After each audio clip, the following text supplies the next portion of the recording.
Hello students, today's class for class 11th और exercise 10.3 के question number 16 पे हम लास्ट लेक्चर है 10.3 का। ये क्या है 16 question? If P and Q are the lengths of perpendicular from the origin to the line this, prove that P square plus 4Q square is equal to Q square. पहले मैं आपको एक बात बता दूं कि अगर सपोज किसी लाइन के ऊपर किसी भी पॉइंट से परपेंडिकुलर डाला जाता है तो वो जो डिस्टेंस है, ठीक है, वो कैसे निकाला जाता है? सपोज एक जनरल इक्वेशन अगर हमने ली लाइन की, जिस लाइन पे परपेंडिकुलर डाला, उसकी हम नॉर्मल फॉर्म बनाते हैं। सी को इधर ले आते हैं। नॉर्मल फॉर्म होती है divide by under root coefficient of x का whole square plus coefficient of y का होल स्क्वायर। ये इस लाइन की नॉर्मल फॉर्म है। अब इसको जिस भी पॉइंट से हमें डिस्टेंस निकालना है उससे पास कर देते हैं, एक्स और वाई की वैल्यू डाल देते हैं, और जो डिस्टेंस आता है वो आता है मेरा distance of this line from this point. और ये डिस्टेंस हमेशा परपेंडिकुलर डिस्टेंस होता है। अब इस क्वेश्चन में मैं पहली इक्वेशन लेती हूं, तो P and Q are the lengths of perpendicular। ये पॉइंट मैंने लिया A, ये लाइन मैंने ली L, और फ्रॉम द ओरिजिन, पहले मैं पहली लाइन की बात कर रही हूं, ओरिजिन से अगर इस लाइन के ऊपर परपेंडिकुलर डाला जाता है तो उसकी लेंथ जो है वो P है। और लाइन की इक्वेशन क्या है? x cos theta minus y sin theta is equal to k cos 2 theta. तो equation of first line x cos theta minus y sin theta, और मैं k cos 2 थीटा को इस साइड ले आई, ठीक है। परपेंडिकुलर फॉर्म या normal form of equation of this line. क्या परपेंडिकुलर फॉर्म है? मैंने आपको बताया था अभी, x cos theta minus y sin theta minus k cos 2 theta divide by जो x का कोफिशिएंट है उसका स्क्वायर प्लस y के कोफिशिएंट का स्क्वायर। ये है नॉर्मल फॉर्म। ना हमें डिस्टेंस कहां से निकालना है? ओरिजिन से। ना from origin of this distance of this line is P according to question.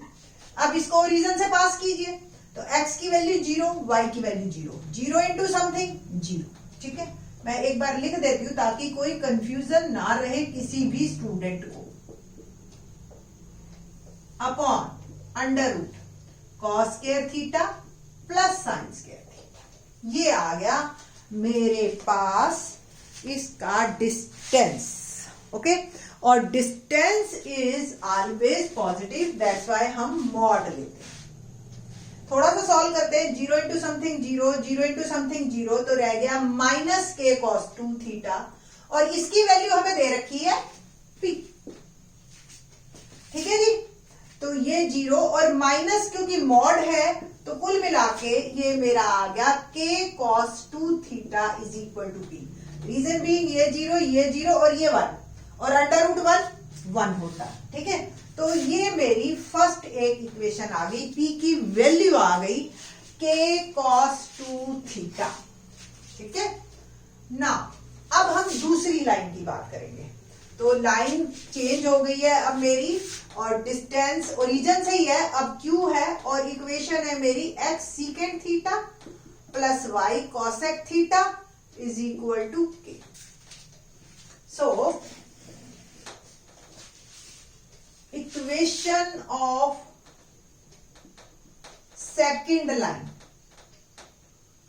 x secant theta plus y cosec theta minus k को मैं उस साइड ले, ठीक है। नॉर्मल फॉर्म बनाते हैं, बिल्कुल उसी तरह से काम करना है जैसे हमने इसमें किया था।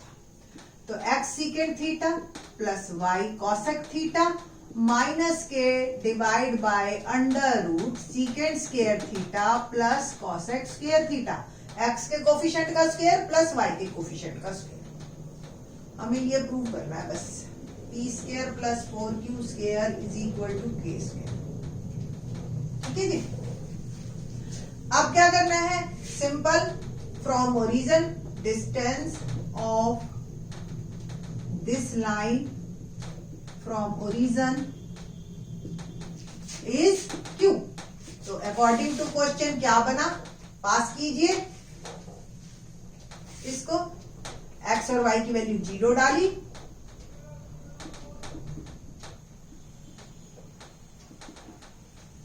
अपॉन में देखो सीकेंड स्क्वायर को 1 अपॉन कॉस स्क्वायर लिख सकते हो आप, और कॉसेक को 1 अपॉन साइन स्क्वायर, और ये जो डिस्टेंस आया ये आएगा q के बराबर।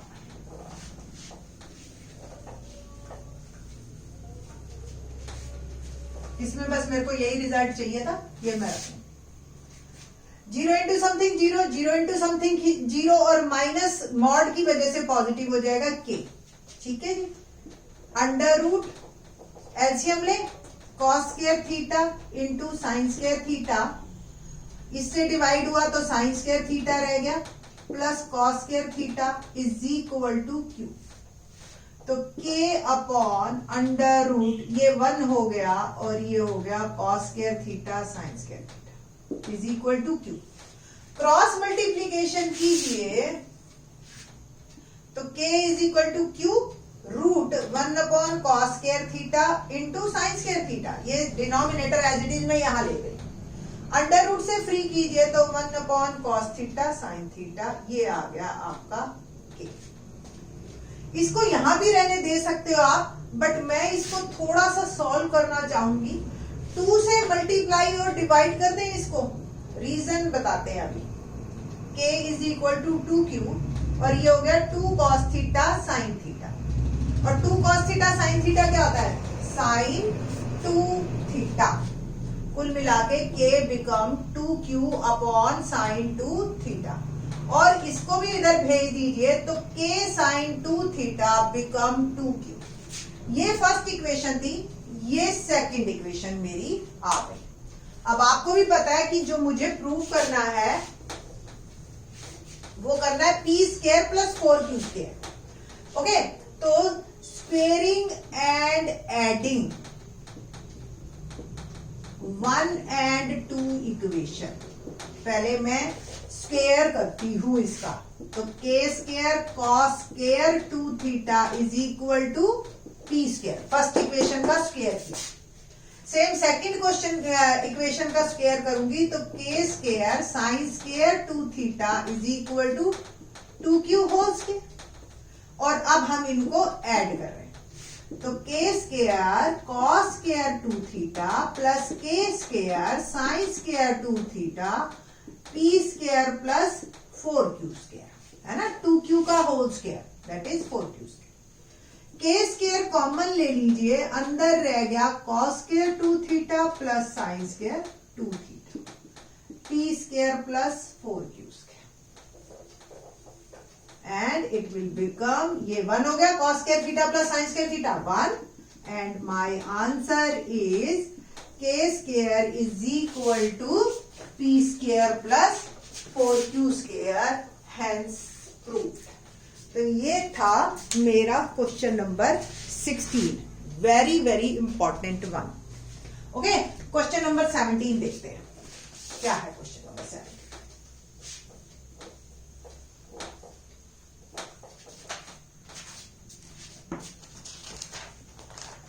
क्या कहते हैं question number 17, in a triangle ABC with vertices A, B and C। ABC एक ट्रायंगल है जिसके वर्टिसेस, A के वर्टिसेस हैं 2, 3, B के हैं 4, -1 और C के हैं 1, 2। Okay, find the equation and length of altitude from the vertex A से ऑल्टीट्यूड गिरना है हमने और हमें इसका लेंथ बतानी है। तो एक्चुअल में हमें क्या करना है कि इस BC लाइन का लेंथ ऑफ परपेंडिकुलर निकालना है फ्रॉम ए, है ना। अब BC लाइन भी इक्वेशन दे देते तो एग्जैक्टली 16 की तरह था, but first we have to find equation of BC, है ना। तो फर्स्ट ऑफ ऑल आप BC की इक्वेशन निकालेंगे। BC की इक्वेशन बाय 2 पॉइंट फॉर्म, क्या है 2 पॉइंट फॉर्म, 4 माइनस 1 ये B है एंड C इज 1 2, और 2 पॉइंट फॉर्म क्या थी,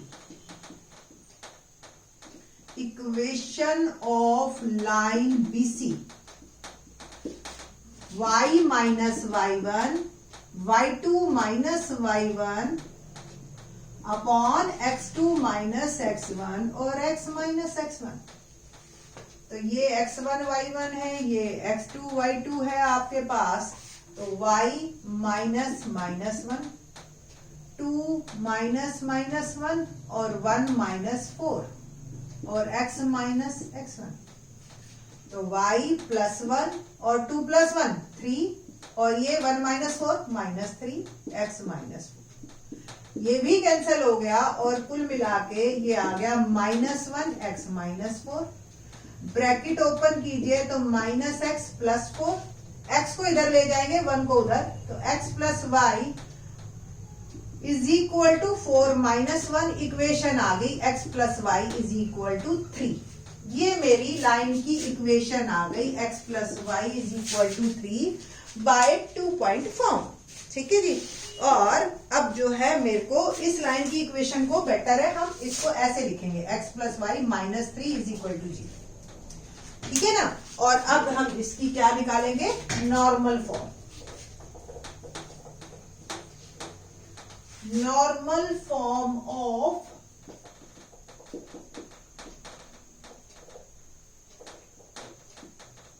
normal form of equation BC, x plus Y minus 3 divide by क्या होगा, कोफिशिएंट ऑफ x का whole square plus coefficient of y का whole square. Now x plus Y minus 3 upon under root 2, ये आ गया। Distance of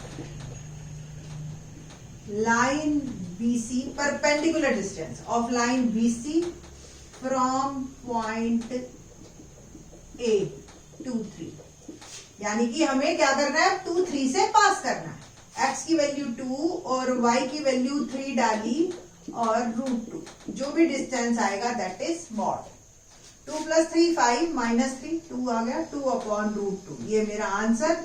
या आप rationalisation करके आप इसको रूट 2 भी लिख सकते हो। तो जो ऑल्टीट्यूड का आया मेरे पास कि ये जो AD इज ऑल्टीट्यूड अगर, तो ये रूट 2 है। So length of altitude AD is root 2 is my answer, ठीक है। तो इस तरीके से ये आपका question 70। Now question number 18, let's सी।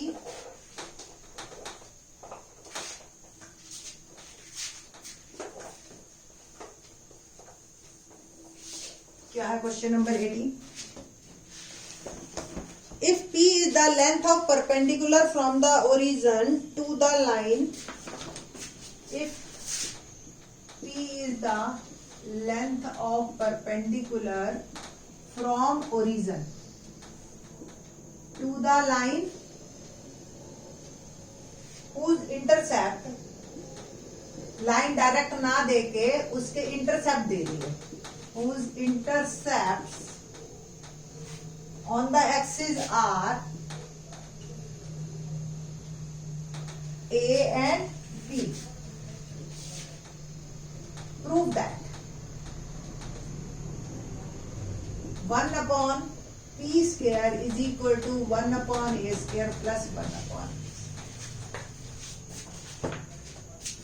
अगर बनाए फिगर तो कुछ इस तरह की बनेगी कि ये x एक्सिस है और अगर ये y एक्सिस है और ये एक लाइन है जिसका एक्स इंटरसेप्ट ए है, वाई इंटरसेप्ट बी है, इस पे परपेंडिकुलर डाला, उसकी लेंथ पी है फ्रॉम द ओरिजिन, और हमें पी की वैल्यू बतानी है 1/a² plus 1/b। So very simple question. क्या है क्वेश्चन नंबर 18 है intercept form of equation of line. क्या होती है? x bye A plus y bye B is equal to 1, where a is intercept, x intercept, b is y intercept, और chance की बात है इसने हमें a और b दे दिए, तो इक्वेशन हो गई हमारी यही, सेम चलेगी। ठीक है, अब ओरिजिन से लेंथ, तो सबसे पहले हमने क्या बनाना होता है? नॉर्मल फॉर्म ऑफ, नाम दे दूं मैं, लाइन ए बी, ये भी A B of line A B. तो first of all x bye A plus y bye b constant term को इधर किया, divide by coefficient of x का होल स्क्वायर और कोफिशिएंट ऑफ y का whole square. ये है आपकी नॉर्मल फॉर्म। ठीक है जी। Now distance from origin, distance, perpendicular distance from origin का मतलब 0 0 से इसको आप पास कर दीजिए, तो 0 by A plus 0 by B minus 1 upon under root 1/a² plus 1/b², और मॉड वैल्यू क्योंकि पॉजिटिव, ये जो आपको दे रखा है ये p के बराबर दे रखा है। ठीक है ना, बहुत सिंपल। अब ये 0 बाय ए और 0 by B minus 1, 0 upon something 0, 0 upon something 0, तो ये मेरे पास कुल मिला के आ गया, मॉड है, mod minus 1 upon root 1/a² plus 1/b² is equal to p। Mod हटाइए तो 1 upon root 1/a² plus 1/b² is equal to p। Under root हटाने के लिए मैं स्क्वेयरिंग कर देती हूँ, तो 1/a² plus 1/b² is equal to p²। अब क्या करना है आपने? सिंपल, p² को इधर और इसको इधर, क्या बन गया? 1/p²। p² मैंने डिनोमिनेटर में कर दिया, और जो डिनोमिनेटर में है वो सारा एज इट इज न्यूमरेटर, तो ये मेरी इक्वेशन आ गई। तो काफी इजी क्वेश्चन था, पढ़ते हैं ना जब हम तो थोड़ा सा मुश्किल होता है, बट एक तरह से स्टैंडर्ड फॉर्म ही दे दी इन्होंने ए और बी। जब स्टैंडर्ड फॉर्म ही दे दी तो फिर लाइन की इक्वेशन निकालना बहुत आसान हो गया। फिर ओरिजिन से डिस्टेंस के क्वेश्चन हम 16th में हमने किया, 17th में हमने किया, तो 18 तक तो आते आते काफी कुछ प्रैक्टिस हो जाती है कि नॉर्मल फॉर्म बनाओ, नॉर्मल फॉर्म बना के उसको उससे पास कर दो, सिंपल, और जो भी डिस्टेंस उसने बोला उसके बराबर इक्वेट कर दीजिए। तो 11th क्लास में आई थिंक सो ये अच्छे क्वेश्चन है, आप लोगों को करने चाहिए, आपको 12th में भी ये काम आएंगे। होप सो आपको 10th क्वेश्चन चैप्टर समझ आया होगा। मिसलेनियस करेंगे in the next lecture. Thanks.